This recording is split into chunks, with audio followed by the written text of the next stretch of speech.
In the business world, the rearview mirror is always clearer than the windshield. Warren Buffett.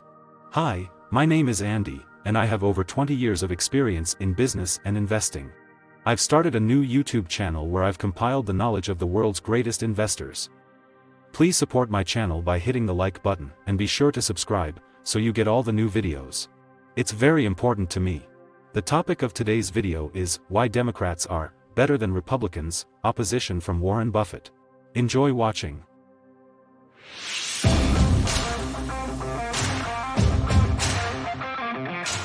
Well, I think I'm going to wait and see who gets the nomination. But I'm a Democrat, but I'm not a card-carrying Democrat. And I've voted for Republicans. I've contributed to Republicans.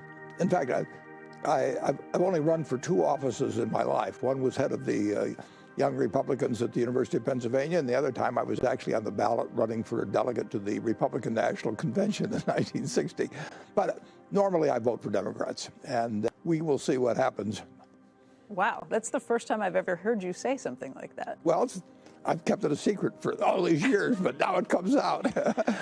You just said that you're not a card-carrying Democrat. That's true. You are a card-carrying capitalist. You Absolutely. actually have one of those in your wallet. Yeah. I've seen it. I don't know whether I'm a card-carrying capitalist, right? I don't think that's inconsistent with what I've said on politics. Yeah, here it is. I don't know whether that shows. For those who can't see, I'll show you on this camera right here. Card-carrying capitalist, and this is what you carry in your wallet. yeah, and I think we will have some of those available at the annual meeting too for our shareholders. I think Andrew's got a question that he wanted to jump in with here. Andrew? I was just going to follow up on that question, Warren, which was about a year ago. We had asked you about Michael Bloomberg, and you had said that if he ever entered the race, he was somebody you would support. Would you support him? Is he your candidate? I would certainly vote for him. I don't think another billionaire supporting him would be the best thing to announce. But sure, I would have no trouble voting for him. Well, I don't think I want to get into handicapping the race. I would say this in terms of Sanders. I actually agree with him in terms of certain things he would like to accomplish. I don't agree with him in many ways, but in terms of the fact that we ought to do better by the people that get left behind by our capitalist system. I don't think we should kill the capitalist system in the process. I think we should make sure that the golden goose keeps laying more eggs, and it's worked wonderfully since 1776. But it doesn't work as well for people whose talents aren't really geared to a market economy. And I don't think anybody should be left behind by an economy that has over $60,000 of GDP per capita. And so I'm a big fan of increasing the earned income tax credit. You know, I think there should be some changes made, but if given a choice, I would certainly vote for Mike Bloomberg as opposed to Sanders.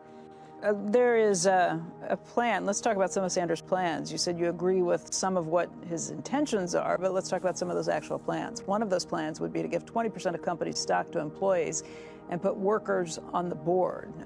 What do you think about that? That would be for any company, public company, that has more than $100 million in annual revenue or a $100 million balance sheet. Well, I don't want to get involved in evaluating his whole plan, but I think that would be a particularly bad idea.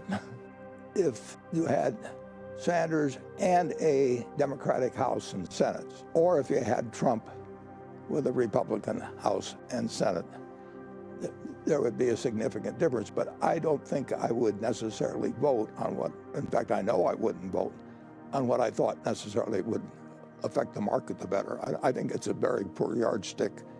I would not want to cast my vote in a presidential election based on which would be better for the market in the next 30 or 60 or 90 days after the election. But your reservations with Bernie Sanders, I assume, come with your concerns about what it means for the economy, not over 30, 60, 90 days, over a much broader period of certain time. Aspects of the economy.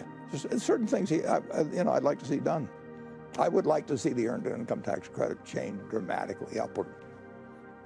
Alan Buckey writes in a letter, he says, if Michael Bloomberg becomes the Democratic candidate, would you consider buying his company? No. I can give you a categorical answer to that. Because of the price? Because of the... There'd be somebody who'd pay more. Okay. With the markets our primary focus this morning, we're fortunate enough to have one of the greatest investors in the world of all time, really with us for the entire show. Let's get back out to Omaha where Becky Quick sitting down with Warren Buffett. Good morning again, Becky. Thank you, Joe. Again, we're sitting down with Warren Buffett. And Warren, we've talked this morning about the coronavirus, but there are people who are waking up across the country now, kind of tuning in at this hour. So maybe we should address this again. With the markets indicated down 750 points, with concerns about coronavirus spreading and now worries about what that will mean for the global economy this year.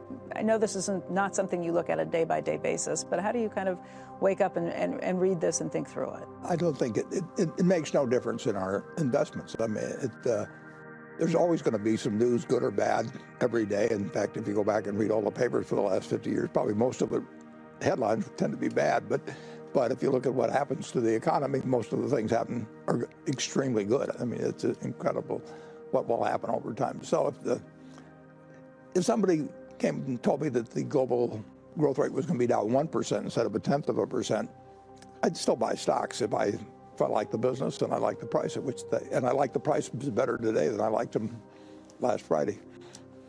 Do you like prices better today? Will Berkshire be buying stock today? Well, we'll certainly be more inclined to buy stock today than on Friday. Yeah. Anything we were buying Friday, we will be buying today, and feeling better about buying it.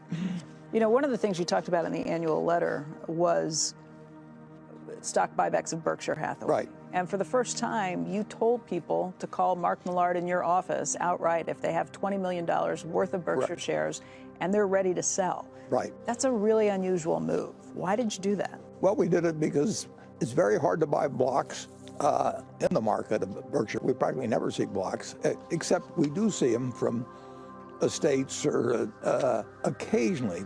But if somebody's going to sell $100 million worth of Berkshire, and we want to buy it, we'd like them to call us, and if we're buying at that price level, we'll buy it. If you enjoyed this video, please hit the like button to support me, and watch the next very helpful video right now. The link to it will appear on my left. Also, please subscribe to my channel to be the first who learn from the world's best investors.